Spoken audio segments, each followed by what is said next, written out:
이 시간 함께 보실 말씀은 이사야 11장입니다. 예수님의 재림과 관련된 아주 중요한 장이죠. 이사야 11장 1절부터 9절까지를 보겠습니다.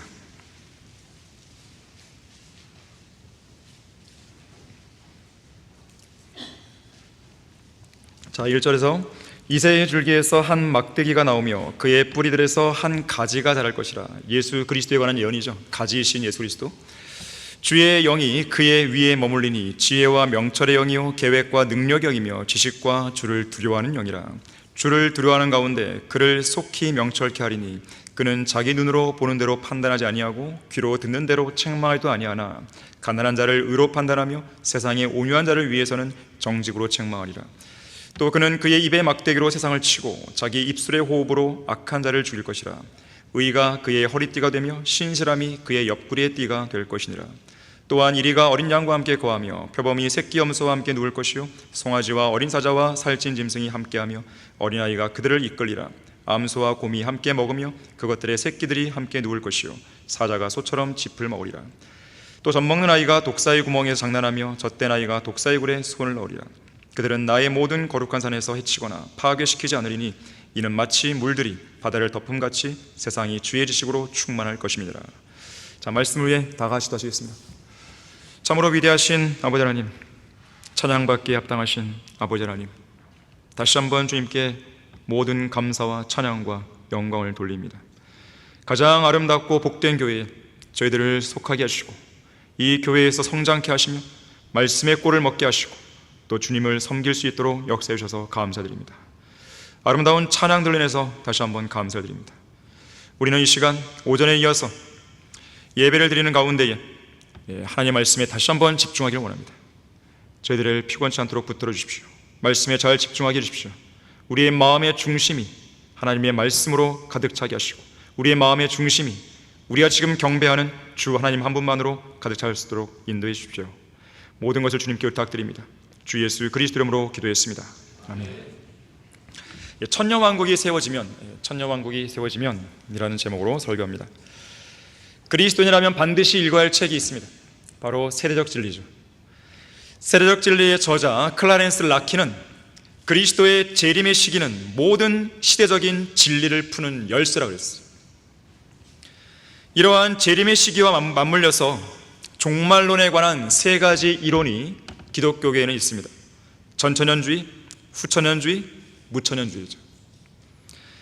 이 이론들은 요한계시록 20장에 나오는 천년이란 표현, 1절부터 9절까지 나오는 이 천년이란 표현과 연관되어 있어요. 6번 언급되는데 이 천년, 즉 천년왕국을 말하는데요, 천년왕국과 예수 그리스도의 재림의 관계에 대해서 각기 서로 다른 해석을 내놓는 것이죠. 우선 전천년주의는 천년왕국 이전에, 천년 이전이란 말이에요. 천년왕국 이전에 예수 그리스도께서 이 땅에 재림하신다는 것이죠. 이것이 성경적인 진리예요. 사람들은 이론이라고 말하지만 이건 단순한 이론이 아닙니다. 성경적인 진리입니다. 반면에 후천년주의는 천년 이후라는 거죠. 천년왕국 이후에 예수님이 재림하신다는 거예요. 그러면 그 천년왕국을 누가 세운다는 뜻이에요? 인간이 세운다는 것입니다. 로마 가톨릭의 거짓 교리 중 하나죠. 이 거짓 교리들을 신학적으로 체계화한 장본인은 어거스틴이에요. 어거스틴이 강력하게 주장했고 그리고 널리 확산시킨 비성경적이고 진화론적인 이론입니다. 무천년주의는요, 천년왕국이 언제 시작되었는가를 정확히 제시할 수 없었던 후천년주의자들이 차선책으로 만들어낸 학설입니다. 이 이론에 따르면 천년이라는 기간을 문자적으로 설정 안 하는 거예요. 불특정한 완벽한 황금시대, 이렇게 말하는 것이죠. 그 기간이 꼭 천년일 필요는 없다는 거예요. 일종의 어떤 완성된 기간이라는 거예요. 다시 말해서 문자적인 천년왕국은 아니지만 그저 천년왕국 같은 그런 세상이 일정 기간 지나면 예수님이 재림하신다, 이것이에요. 이 무천년주의와 후천년주의는 천년이라는 기간을 문자적인 기간을 볼 거냐 아니면 상징적인 기간을 볼 거냐, 이것만 다르죠. 나머지는 다 똑같아요. 성경을 비유적으로 해석한다든지 그리스도인이 살아가는 방식이나 인생 가치관이라든지 똑같아요. 세상을 바라보는 역사관이라든지 교회가 이 땅에서 해야 할 구체적인 임무와 실행이라든지 대부분의 신학적인 가르침은 후천년주의나 무천년주의나 별반 차이가 없습니다. 전천년주의자는 그리스도의 재림이 성취될 때까지 세상은 점점 더 악해질 거라고 믿습니다. 그리고 그리스도께서 재림하실 때야 비로소 모든 것이 바로잡힐 거라고 믿어요. 그것이 우리의 믿음이죠. 그것이 바로 성경적인 믿음입니다. 반면에 후천년주의자는 천년왕국이 도래할 때까지 세상은 종교, 과학, 철학, 교육, 의학의 도움으로 점점 더 좋아질 것이다. 인간의 힘으로, 특히 교회들의 노력으로 지상의 천년간의 평화를 이룩한 다음에 예수님이 재림하실 것이다. 이렇게 믿는 거죠. 같은 맥락에서 무천년주의자는 세상이 점점 더 좋아질 것이고 종국에는 폭발해버린 다음에 마지막 심판이 있을 거라고 믿는 거예요. 분명한 것은 마귀는요, 하나님의 존재를 믿죠. 그리스도의 동전의 탄생을 믿죠. 안 믿는 게 아닙니다. 부활을 믿죠. 안 믿는 게 아니에요. 그런데 후천년주의나 무천년주의는 안 믿어요. 마귀도. 다만 속이는 거죠. 수많은 엉터리 목사들, 수많은 엉터리 신학자들, 어리석고 무지한 교회들과 교인들을 강력한 미혹과 거짓말을 속이는 거예요. 야, 잘 될 거야. 걱정 마, 잘 될 거야. 너희들이 힘을 합쳐봐. 에큐메니컬 해. 연합해. 너희들 교단끼리 연합하지 말고 교단을 넘어서서 아예 종교 연합을 해. 그럼 될 수 있어. 인간의 노력으로 세상은 점점 더 좋아질 것이고 그런 다음에 그리스도께서 재림할 거라고 믿게 만드는 거죠. 자, 클라렌스 라키는 앞서 언급한 종말론에 관한 세 가지 견해에 대해서 다음과 같이 결론을 내립니다. 그리스도께서 천년왕국 이전에 재림하신다는 예언은 성경의 신비를 푸는 열쇠다. 성경에 기록된 모든 예언의 최종적인 목적은 그리스도의 재림이다. 지금은 이 세상이 어둡지만 확실한 예언이 우리를 비춰주고 있다. 예언은 일기예보처럼 개연성 위에 정립된 것이 아니라 미리 기록된 역사다. 이런 식으로 예언을 이해하고 그리스도께서 성경의 진리대로 천년왕국 이전에 재림하신다는 말씀을 깨닫게 되면 성경은 우리에게 새로운 책으로 다가올 것이다. 모든 교리와 예언적인 진리가 정돈이 되고 더 이상의 혼란과 혼동이 없으며 우리의 신학체계는 질서가 바로잡힐 것이다.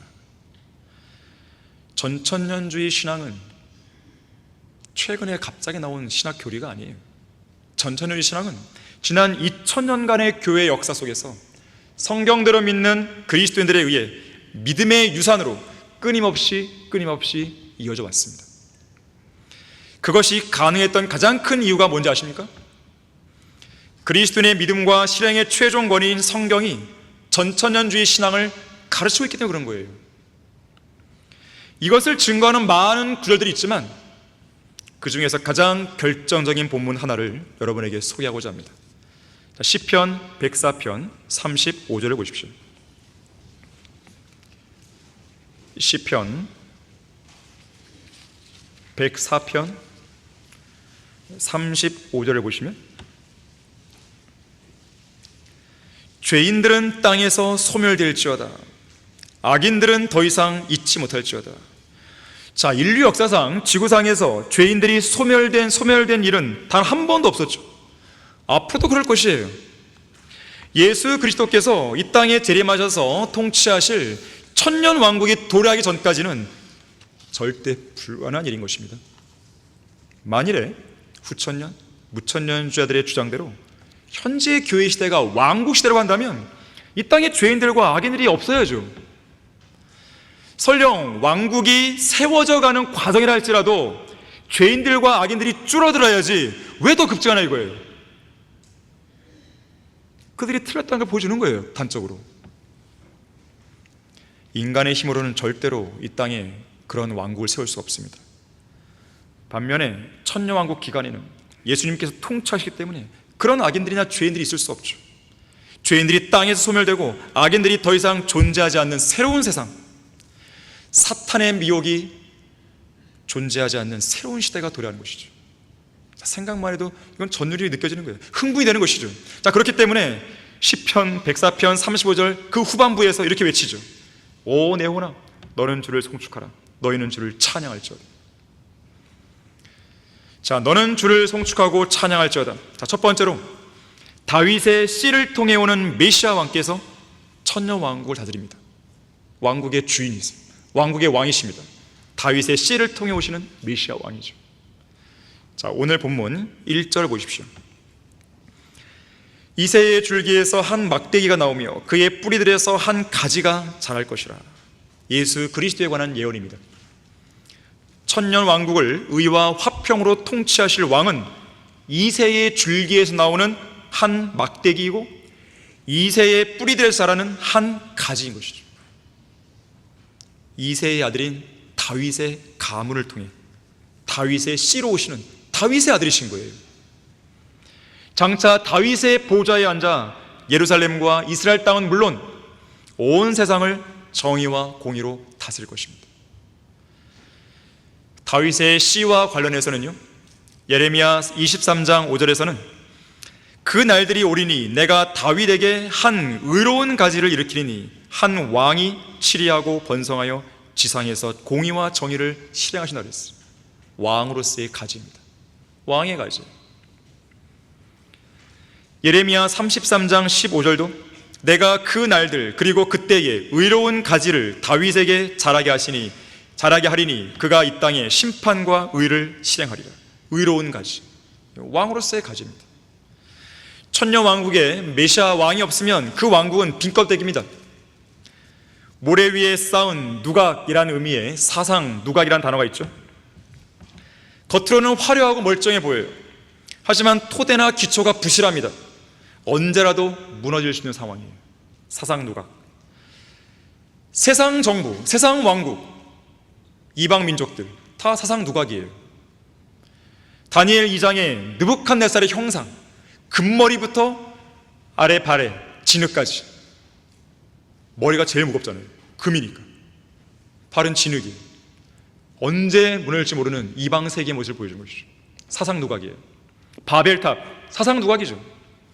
나폴레옹, 알렉산더, 칭기스칸 같은 정복자들, 정치가들, 왕들, 대통령, 종교인, 철학자, 과학자, 교육가, 후천년, 무천년주자들, 노동운동가들, 공산주의자들, 인본주의자들, 프리메이슨, 뉴에이지 운동가들, 일루미네티, 빌더버그, 로마클럽, 국제연합 등등. 자, 이들이 추구해오고 있는 이상세계, 유토피아, 지상낙원 모두 다 사상 누각이에요. 이런 사람들을 가리켜 우리는 왕국 건설자들 얘기합니다. 킹덤 빌더라고 얘기하죠. 이들은 자기들의 힘으로 왕국을 세우려는 사람들입니다. 이들의 가장 큰 문제가 바로 거기에 있어요. 왕이 없다는 게 문제입니다. 결국 그들의 왕국, 그들이 추구하는 이상세계, 지상낙원, 유토피아, 사상 누각인데 비가 내리고 홍수가 나며 바람이 불어 그 집에 들이치면 무너지되 그 무너짐이 극심하다 그랬어요. 진정한 왕이 없다는 게 가장 큰 문제입니다. 메시아 왕이신 예수 그리스도 없이 자기들만의 왕국을 자기들의 힘으로 세우려 한다는 것이 가장 큰 문제예요. 유토피아에 메시아 왕께서 계시지 않으면 그건 유토피아가 아닙니다. 또 하나의 지옥입니다.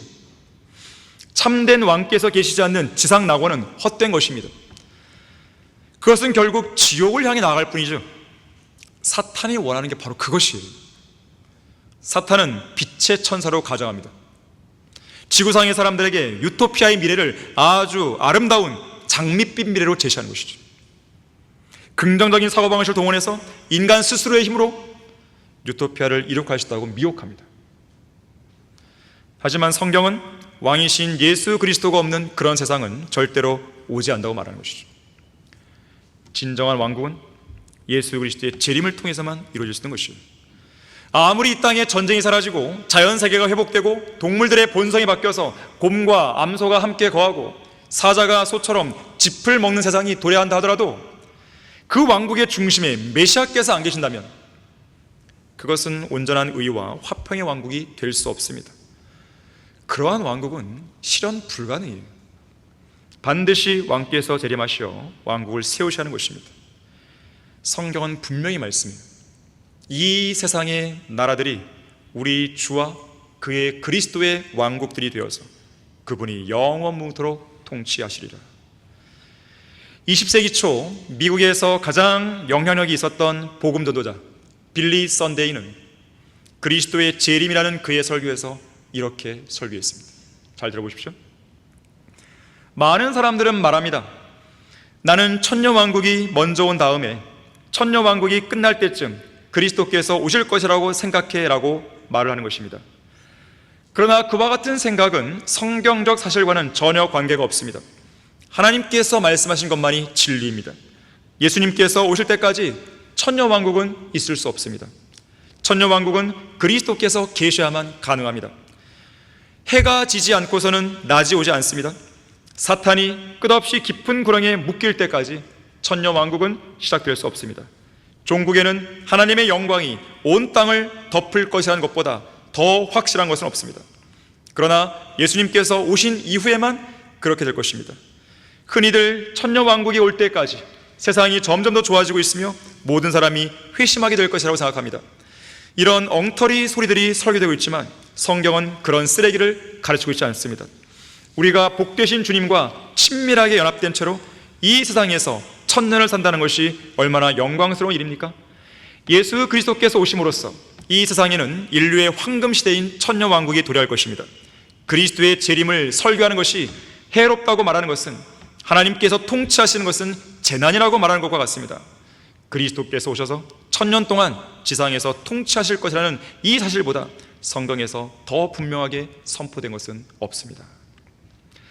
자, 너는 주를 송축하고 찬양할지어다. 두 번째로, 메시아 왕께서는 완전한 공의와 정의로 왕국을 통치할 것입니다. 완전한 공의와 완전한 정의예요. 왜냐하면 오늘 본문 2절 말씀대로 주의 영, 지혜와 명철의 영, 계획과 능력의 영, 지식과 주를 두려워하는 영, 7개죠. 다시 말해서 하나님의 7영, 하나님의 7영이 메시아 왕이신 예수 그리스도 위에 머물 것이 때문에 그렇습니다.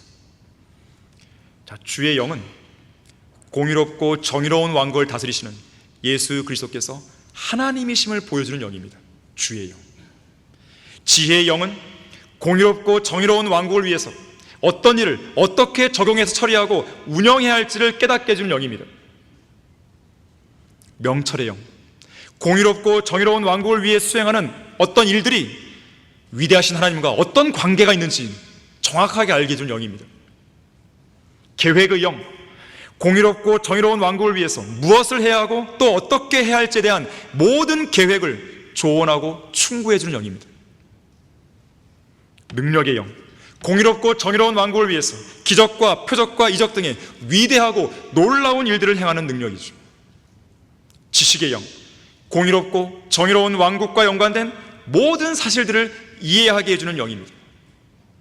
마지막으로 주를 두려워하는 영은 공의롭고 정의로운 왕국을 위해서 주 하나님을 두려워하고 그분께 순종하게 해주는 영인 것이죠.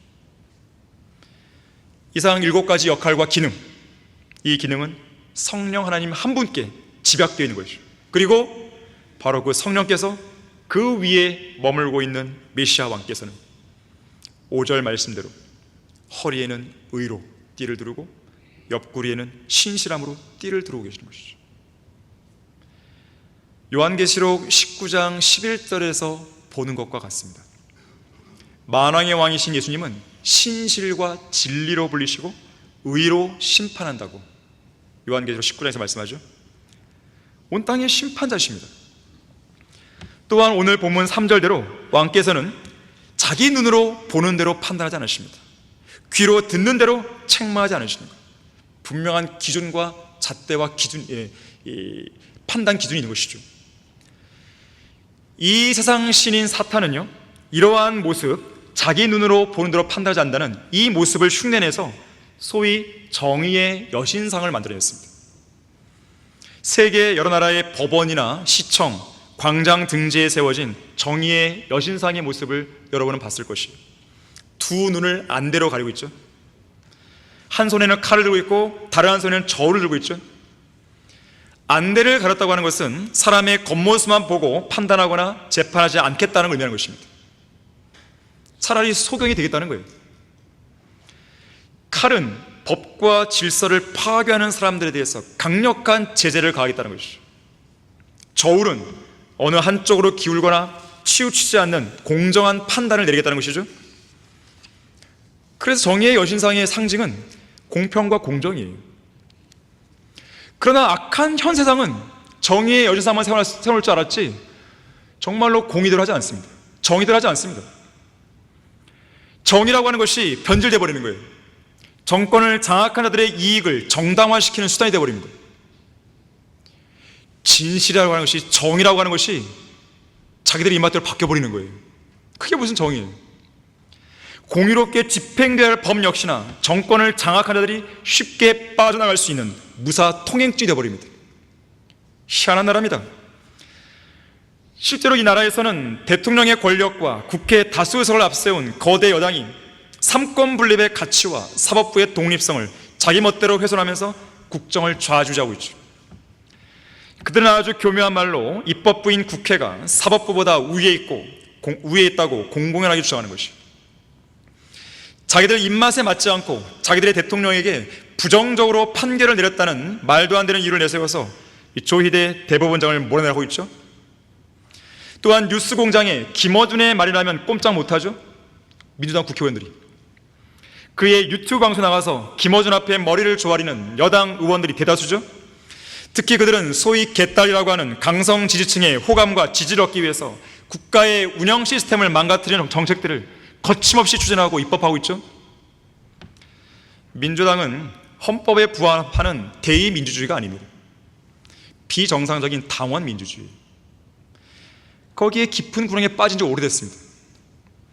비정상적이고 기이한 국회 운영을 하고 있는 것이에요. 이재명 대통령과 민주당이 말하는 국민 주권주의는 사실상 공산주의 국가들인 중국이나 북한이 하고 있는 인민민주주의와 별반 다를 게 없어요. 말만 바꾼 겁니다. 이사야 59장 9절과 14절에서는 이렇게 말씀합니다. 공의가 우리에게서 멀고 정의도 우리를 따라잡지 못하는도다. 우리가 빛을 기다리나 어두컴컴한 앞을 보며 밝은 것을 바라나 어둠 속을 걷는도다. 공의가 뒤로 돌아서고 정의가 멀리 섰나니 이는 진리가 길에 쓰러졌고 공평이 들어가지 못함이라. 어리석은 대통령 밑에 어리석은 국민들이 있습니다. 정의와 공의를 저버린 채 투표권을 잘못 행사하고 죄악으로 치닫고 있는 이 나라 어리석은 국민들에게 하나님은 계속해서 어리석고 무능하고 불법적인 대통령을 계속해서 허락하고 계시는 것이죠. 또 하나의 심판입니다. 하지만 장차 이 땅에 세워질 천녀왕국에서는 그런 더럽고 치졸한 불의와 부정을 볼 수 없을 것이에요.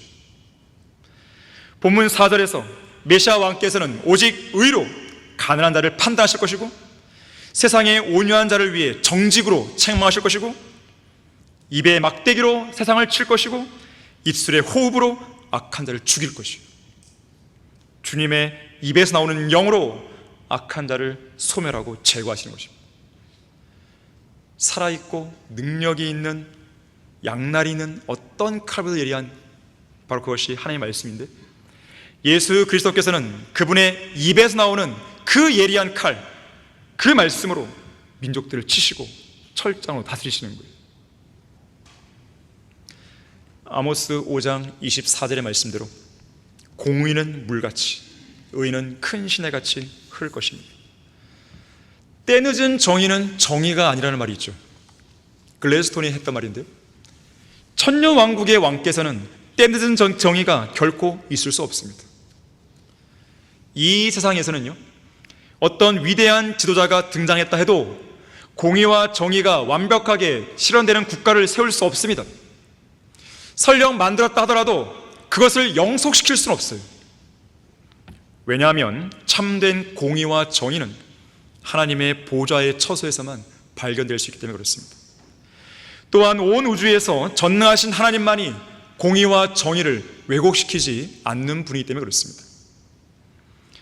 영원히 존속할 위대한 국가는 인간들이 세울 수 있는 국가가 아닙니다.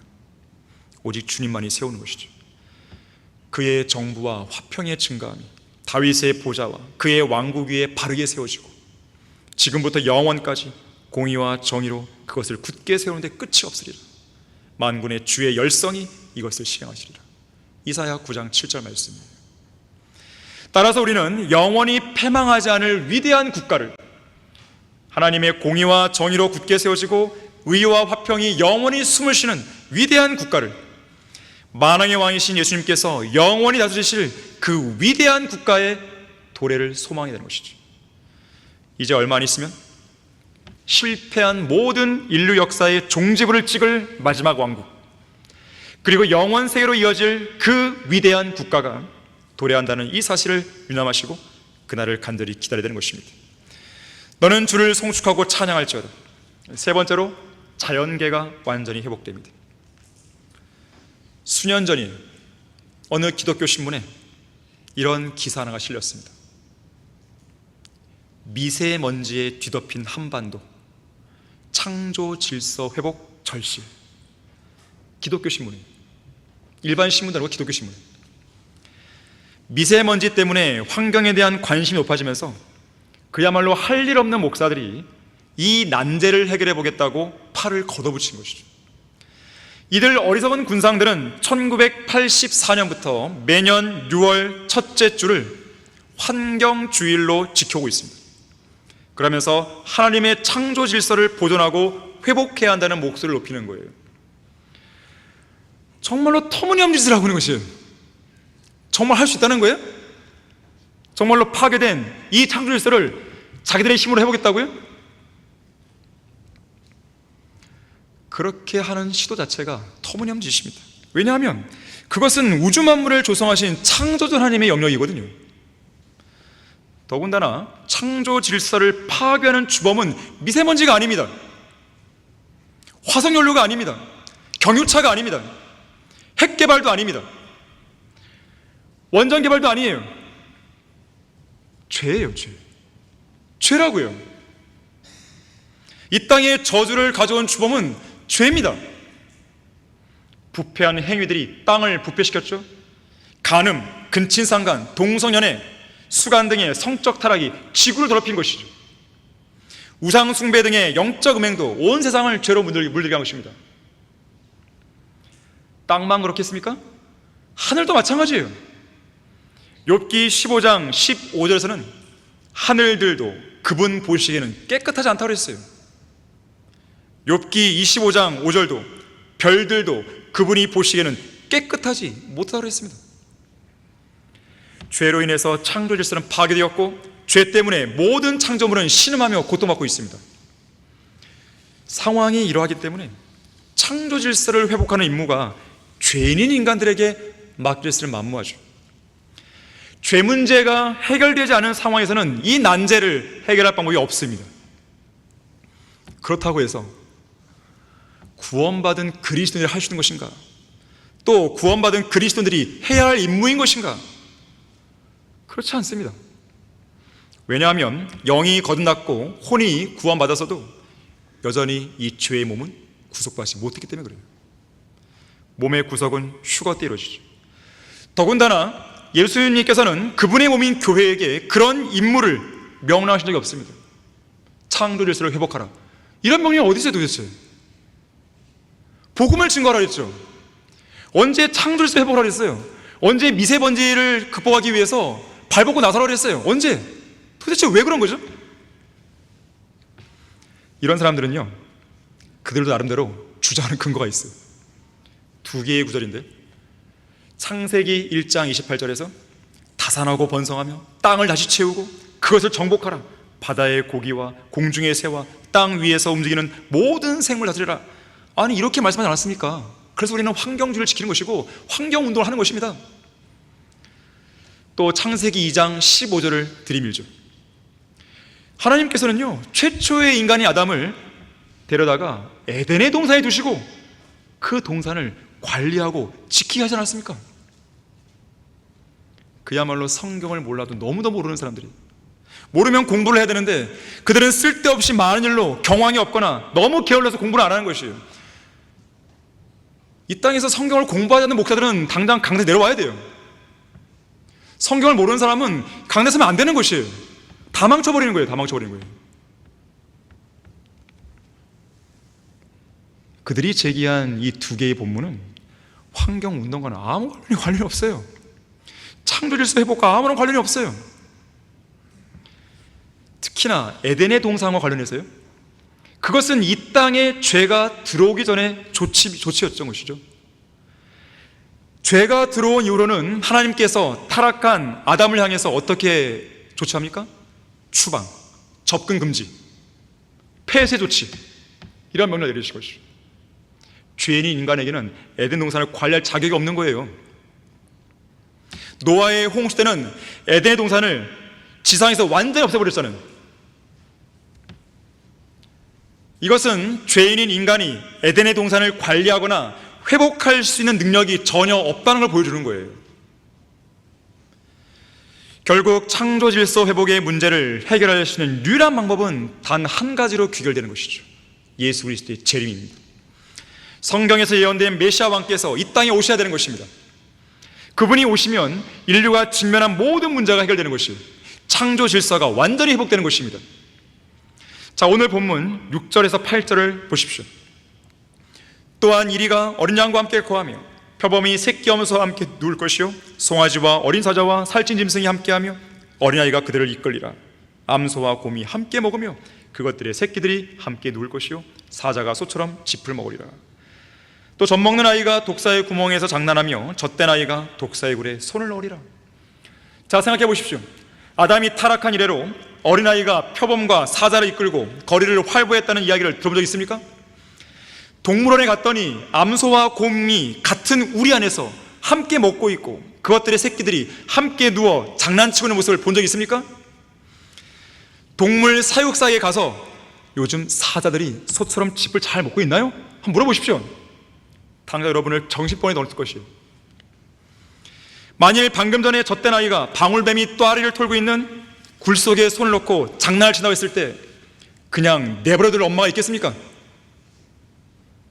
그러나 동물들의 체질이 바뀌어서 육식동물이 초식동물로 변화될 그날이 오는 것이죠. 인류가 죄로 타락하기 이전에 완벽했던 환경이 회복되는 것입니다. 아담의 죄로 인해 땅이 내려진 모든 저주가 풀려버리는 것이죠. 땅이 회복되고 이것을 마태복음에서는 리제너레이션, 새 세대, 일종의 땅이 거듭나는 거예요. 보통 리제너레이션 그러면 기도서에서 중생, 거듭남 이런 의미로 쓰는 것인데 마태복음에서 19장에서는 이것이 땅이 거듭나는 거예요. 새로운 세대가 오는 것이죠. 로마서 8장 21절에서 피조물 자체도 그 썩어짐의 속박으로부터 해방되어 하나님의 자녀의 영광스러운 자유에 이를 거라 했어요. 완벽한 자유예요. 완벽한 해방입니다. 미세먼지 논란 자체가 무의미해지는 시대가 오는 겁니다. 전쟁도 종식됩니다. 주님께서 온 땅의 왕이 되실 때 세상은 더 이상 전쟁하지 않는 것이죠. 아니요, 아예 전쟁을 배우지도 않는 거예요. 물론 이것은 국제연합 유엔의 적그리스도의 2억 명의 군대가 아마겟돈에서 몰살된 이후에 벌어질 일이죠. 여호사밧 골짜기에서 민족들에 대한 심판이 다 끝난 이후에 벌어질 일이죠. 그때가 되면 그야말로 완전한 공의와 정의가 실행되고 화평이 증가합니다. 탈핵 운동, 교회들이 하고 있는 탈핵 연합 예배, 핵이 없는 생명과 정의와 평화 구현, 이 모든 것들이 다 세상 교회 목사들이 부르짖는 내용이더래요. 복음을 안 전하고 이런 일을 하고 있는 것이죠. 그야말로 쓸데없는 일을 하고 있는 것입니다. 이 땅에 예수 그리스도의 의로운 통치가 시작되면 인간이 갖고 있는 모든 문제는 해결되는 것이에요. 그래서 성경의 제일 마지막 기도가 무엇입니까? 이 땅에 평화를 주소서가 아닙니다. 성 프란시스가 만든 평화의 기도는 재림에 대한 소망을 좀먹는 후천년, 무천년자들의 가증한 기도예요. 마지막 기도는 주 예수여 오시옵소서예요. 저는 이 일이 당장 이루어지면 좋겠어요. 모든 문제가 해결된다는데 이 일이 미뤄지길 바라는 것은 그야말로 미친 짓이죠. 우리는 예수님 조금만 더 기다려주세요 이렇게 기도하는 것이 아니라 좀 빨리 오십시오 주님, 빨리 오십시오. 이 기도가 필요한 것이죠. 너는 주를 송축하고 찬양할지어다. 마지막 네 번째로 온 세상이 주의 지식으로 가득 차게 됩니다. 본문 9절이죠. 그들은 나의 모든 거룩한 산에서 해치거나 파괴시키지 않으리니 이는 마치 물들이 바다를 덮음같이 세상이 주의 지식으로 충만할 것입니다. 오늘날 이 악한 현 세상은 주의 지식으로 충만해 있지 않습니다. 물론 다니엘 12장 4절의 말씀대로 이 마지막 시대는 지식이 증가하는 시대죠. 19세기 후반 이후로 지식이 이렇게 급속도로 증가되었던 적은 없습니다. 여러분은 브리테니커 백과사전에 대해서 들어봤을 것이에요. 오랜 전통과 세계적인 권위를 자랑하는 이 사전은 출간된 지 244년 만인 2012년에 인쇄본 발매를 중단했어요. 더 이상 종이를 안 찍어내는 거예요. 왜냐하면 책을 출간하는 속도가 지식의 증가 속도를 더 이상 못 따라잡는 것이에요. 출간하면 바뀌어 있는 거예요. 새로운 지식이 들어오는 것이죠. 오늘날 사람들은 그칠 줄 모르고 증가하는 지식들을 계속 듣고 계속 배우고 또 배우기를 멈추지 않죠. 세상 기업들은 경영 화두 중에 하나가 지식 경영이에요. 그만큼 지식을 강조합니다. 그러나 현대인들의 지식은 어떻습니까? 주의 지식, 하나님을 아는 지식과는 거리가 멀죠. 오히려 하나님을 부인하고 거역할 때 이 지식이 이용됩니다. 현 세상은 주님을 아는 지식이 아니라, 지식은 증가하지만 주님을 아는 지식이 아니라 하나님을 대적하는 지식으로 충만해 있는 것이죠. 그래서 성경은 경고하는 거예요. 거짓되이 일컬어지는 과학의 반론을 피하라 그랬어요. 항상 배우나 진리의 지식에는 결코 이룰 수 없다고 그랬어요. 지식의 증가야말로 이 시대의 가장 큰 특징이지만 인류는 정작 이 지식을 통해 아무것도 얻지 못하는 거예요. 대학생들이 대학교 가서 지식을 배우죠. 소위 말해서 대학교를 진리의 상아탑 그러잖아요. 그럼 물어볼 수 있어야 돼요. 그럼 당신은 진리를 발견했습니까? 진리를 배웠습니까? 진리를 배우게 갔는데 진리를 배웠냐 이거예요. 진리가 뭐예요? 예수 그리스도시죠. 하나님의 말씀이죠. 진리가 과연 뭡니까? 우리를 영원히 살리는 것이에요. 세상 대학에서 배우는 그 지식이 당신을 살리고 있냐고, 당신에게 영원한 생활을 줬냐고, 당신에게 죽음 앞에서 두려워하지 않도록 해주냐고, 구원의 확신이 있냐고. 그것을 마련해주지 못하는 지식이라고 한다면요, 그럼 배워도 못 배워도 그만이에요. 내가 성경을 알고 있다고 한다면 설령 세상 지식을 못 배운다 하더라도 우리는 부족할 게 없는 거예요. 가장 소중한 지식을 알고 있기 때문에. 앞서 언급한 브리테니커 백과사전은요 12만 개 이상의 표제어를 담고 있어요. 방대한 지식의 보고죠. 이 책에 글을 기고한 사람만도 4천여 명이에요. 이 책에 담긴 단어들의 수를 보니까 4,400만 개입니다. 그런데 중요한 게 있습니다. 이 방대한 지식의 보고 속에서 4,000명의 저자들 중에 누구도 4,400만 개의 단어들로 이루어진 많은 문장들 중 어떤 문장도 사람이 죽은 후에 어떻게 되는지 알려주지 않습니다. 항상 배우나 진리의 지혜는 결코 이룰 수 없는 이유가 바로 여기에 있는 거예요. 그러나 온 세상이 주의 지식으로 충만해지게 되는 시대가 오는 것이죠. 이 시대는요 문자 그대로 이교류들이 하나도 없어집니다. 모든 종교는 다 사라진 거예요. 세상 모든 사람들이 예수 그리스도 한 분만을 압니다.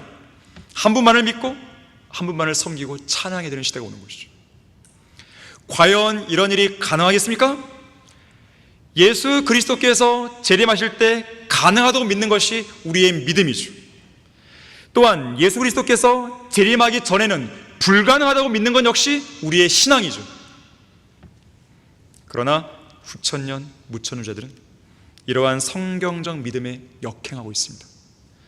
오히려 그들은 스스로의 힘으로 이것을 가능하게 만들기 위해 노력하는 거예요. 그래서 이들에게는 이사야 11장 9절 본문 9절의 이 예언이 메시아가 오셔서 이루실 예언이 아니고 교회들이 이 땅에서 실행해야 할 과업이자 삶의 목표로 말하는 거예요. 그들은 말합니다. 언젠가는 우리의 노력을 통해서 이교도들이 굴복한 날이 올 것이다. 세상이 주의 지식으로 가득 찰 것이다. 누구의 힘으로? 우리의 힘으로, 교회를 통해서. 백날 그렇게 외쳐보세요. 되나 안 되나? 한심한 사람들입니다. 그래서 이사야 11장 9절은 성경의 예언을 문자 그대로 믿지 않는 사람들이 걸려 넘어지는 돌과 같은 거예요. 생각해 보십시오. 지난 2000여 년 동안 세상 교회들은 이 일만 해온 거예요. 2000년 동안 실패했으면 돌이켜야죠. 돌이켜야죠. 역사를 통해 교훈을 못 배웁니까? 2000년 동안 실패했다면 이제는 교훈을 얻고 이게 아니구나 깨달아야죠. 하지만 인간은 역사로부터 교훈을 안 배웁니다. 못 배울 뿐만 아니라 안 배우는 거예요. 에큐메니칼 자유자들은 이 구절을 오용해서 서로의 종교를 인정하는 가운데 우리 싸우지 말자 이렇게 말합니다. 많은 선교사들이 이 구절을 오용해서 선교를 하기도 합니다. 또한 많은 사람들이 이 구절을 근거로 유토피아를 꿈꿉니다. 철학자, 정복자, 과학자, 통치자, 이들 역시나 성경을 오용하고 왜곡해서 유토피아를 꿈꾸는 것이죠. 그들의 꿈과 목표는 지극히 인본주의적이고 진화론적이고 사탄적인 것입니다. 진화론 자들의 주장대로 인류는 완전한 평화에 근접해 가고 있지 않습니다. 오히려 전쟁들만 늘어납니다. 유엔은 전쟁을 종식시키지 못합니다.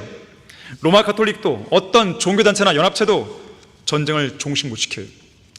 고대 그리스 철학자 플라톤은 교육받은 계층을 강조하면서 철학으로 나라를 경영하면 완벽한 평화의 황금시대가 올 거라고 말했어요. 그렇다면 당대의 플라톤은 그가 꿈꿨던 왕국을 세우는 것인가? 철학이 가장 왕성하게 발전했던 헬라 제국이 오래 지속되는 것인가? 사실 한때 세계의 패권을 장악했던 어떤 왕국도 헬라 제국을 포함해서 영원히 지속되지 않았습니다. 향후에도 그런 왕국은 안 나오는 것이죠. 오히려 세상의 모든 왕국은 붕괴되어 갑니다.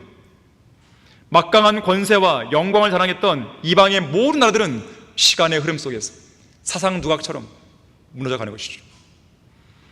복되시고 유일하신 통치자시오 만왕의 왕이시며 만주의 주이신 예수님께서 이 땅에 재림하셔서 세상의 모든 왕국들을 멸하시고 영원한 왕국을 세울 때까지는 인간 왕국의 실패 역사는 계속 반복될 거예요. 모래 위에 세워진 왕국처럼. 이것이 바로 인간 쇠락의 법칙입니다. 이 법칙은 인간이 어떤 노력을 기울인다 해도 인간 스스로의 힘으로는 자기 자신을 구원할 수 없고 이 땅의 의와 화평으로 다스려지는 완벽한 왕국을 세울 수 없다는 것을 의미합니다. 인간이 할 수 있는 것이 아니에요. 결과적으로 이 세상과 모든 인간은 영적이든 도덕적이든 계속 쇠락하고 타락하고 멸망해 가는 것이죠.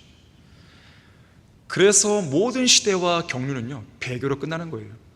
이 교회 시대도 배교로 끝나는 거예요. 우리는 그 마지막 순간을 목도하고 있는 거예요. 지금 배교로 가득 찬 이 시대를 보십시오. 복음을 전파하는 교회가 있는지 보세요. 복음을 전파하는 올바른 성경을 주장하는 그런 목사들이 몇몇 있는지 보세요. 예수님께서 재림하셔서 죄인들을 멸하시고 완전한 의와 화평의 왕국을 세우셔야만 됩니다. 바로 그날에 물이 바다를 덮음같이 땅이 주의 영광의 지으로 가득 차리라는 하박국 2장 14절의 예언이 성취되는 것이죠. 결론적으로 오늘날 인간들은 자기들만의 유토피아를 꿈꾸지만 그들의 모든 노력들은 허사될 것입니다. 생각해 보십시오. 과학과 의학은 질병을 정복하지 못했습니다. 하나의 치명적인 질병을 정복하면 또 다른 치명적인 질병이 등장합니다. 과거 문재인 케어 같은 정부 주도의 정책은 어떤 질병도 해결하지 못했어요. 오히려 그 다음 세대에게 세금 부담만 가중시켜버린 것이죠. 가난 문제도 해결 못했습니다. 가난한 서민들 편이라고 자처하던 민주당 정치인들은 겉으로만 가난한 서민 운운할 뿐 뒤에서는 자기들끼리 다 해먹은 것이죠. 대표적인 사례가 조국이죠. 조국. 얼마 전에 감옥 갔다가 몇 개월도 안 돼서 나와버렸잖아요. 광복절 특사로. 이런 나라가 어디 있어요 도대체. 자기들끼리 짜고 하는 것이다. 이게 나라입니까? 이게 공이냐고요. 이게 정의냐고요. 전쟁도 인간은 해결 못합니다. 세계 평화라는 것은 말장난에 불과한 것이죠. 누군가의 계산에 따르면 거의 1년이 조금 넘는 기간마다 한 번의 전투가 계속 있어 왔어요. 아무도 죽음의 문제를 해결 못하죠. 인류의 사망률은 그야말로 100%예요. 태어난 모든 사람이 죽는 것이죠. 창세기 4장 이래로 중단 없이 그래왔습니다. 과학계의 놀라운 발견, 의학계의 놀라운 의술 발달, 자, 그러한 것이 인간의 죽음을 막을 수 있는 것이 아닙니다. 범죄는 어떻습니까? 범죄. 역사상 그 어떤 때보다 범죄가 창궐합니다. 포르노, 마약, 술, 담배, 엠번방, 범죄는 끊임없이 번창하는 사업이 되고 있어요. 자연재해 마찬가지죠. 과연 이 지구상에서 태풍을 막을 사람이 있겠습니까? 기근을 누가 막습니까? 가뭄을 누가 막아요? 산불을 누가 막아요? 지진을 누가 막아요? 그러나 만왕의 왕이신 예수님께서 이 땅에 돌아오시면 세상이 직면하는 이 모든 문제들은 다 해결되는 거예요. 20세기의 신실한 설교자 클라렌스 맥카트니는 보라 흰말을, 예수님이 재림 때 흰말 타고 있잖아요. 보라 흰말을 이라는 제목의 설교에서 이렇게 외쳤습니다. 의의 승리는 그리스도를 위하여, 그리스도에 의해서, 그리스도를 통해서만 올 것입니다. 인간은 황금시대와 의와 공의의 승리와 우주적인 평화를 고대하고 있지만 그것은 그들의 생각대로 점진적인 성장이나 발전을 통해 오지 않습니다. 어떤 이들은 공의와 선과 의의 물결이 점점 높아져서 전 세계를 뒤덮을 것이고, 불의와 사악의 조직들을 인간이 전복시키고 파괴시킬 것이고, 인간에게 필요한 것은 단지 시간일 뿐인데 발전은 시간 문제라고 말합니다. 그러나 인류가 무슨 짓을 하든지 시간에 도덕적 법칙과는 상관없이 끊임없는 발전만이 있을 거라는 이 가설은 엄연한 사실 앞에 부서지고 맙니다. 이 가설은 제1차 세계대전으로 거의 진멸되었습니다. 최후의 승리는 지금 세상에서 힘을 발휘하는 종교적인 세력의 확장과 점진적인 발전을 통해서가 아니라 하나님의 위대한 역사를 통해 올 것입니다. 역사의 절정은 우리의 구원의 대장이신 주님께서 직접 전쟁터에 나타나심으로 이루어질 것입니다. 다시 말해 흰말 위에 탄 그분이 그 머리 위에 많은 왕관을 쓰고 정복하기 위해 오실 것입니다. 모든 문제가 빨리 해결되기를 원합니까? 그렇다면 이 문제를 해결하기 위해서 인간 스스로 무언가를 하려고 하기보다는 왕께서 하루속히 이 땅에 돌아오기를 간절히 기도하는 편이 훨씬 나은 거예요. 사무엘하 19장 10절에서는 이렇게 묻습니다. 어찌하여 너희는 왕을 다시 모셔오는 일에 대해 한마디도 말하지 아니하느냐. 우리는 우리의 간절한 기도 속에서 이 말을 해야 돼요. 비록 우리가 왕을 다시 모셔내릴 수는 없지만 주님 빨리 오십시오, 이 말을 해야 되는 것이죠. 그러합니다. 주 예수여 오시옵소서, 주 예수여 오시옵소서, 오시옵소서. 바로 이 기도가 오늘도 내일도 모레도 주님께서 오실 때까지 여러분의 간절한 기도가 되길 바라겠습니다. 자, 기도하겠습니다. 고마우신 아버지 하나님, 예수 그리스도의 재림은 우리의 가슴을 뛰게 하는 것입니다. 우리의 가슴을 흥분시킵니다. 주님께서 다시 오신다는 것, 우리는 그것만을 바라고 있습니다. 이 세상의 정부나 교회들이나 세상 죄인들이 하는 행태들을 보고 있더라면 가슴이 답답해집니다. 희망이 없어 보입니다. 절망입니다. 하지만 우리는 성경 말씀을 펴면서 특히 예수님의 재림에 관한 이야기들을 성경을 통해 확인하면서 또 그러한 설교를 들으면서 다시 한번 소망을 갖습니다. 주님께서 오시는 것만이 우리가 이 땅에서 가질 수 있는 유일한 소망입니다. 주님 속히 오시옵소서. 예수 그리스도 이름으로 기도했습니다. 아멘.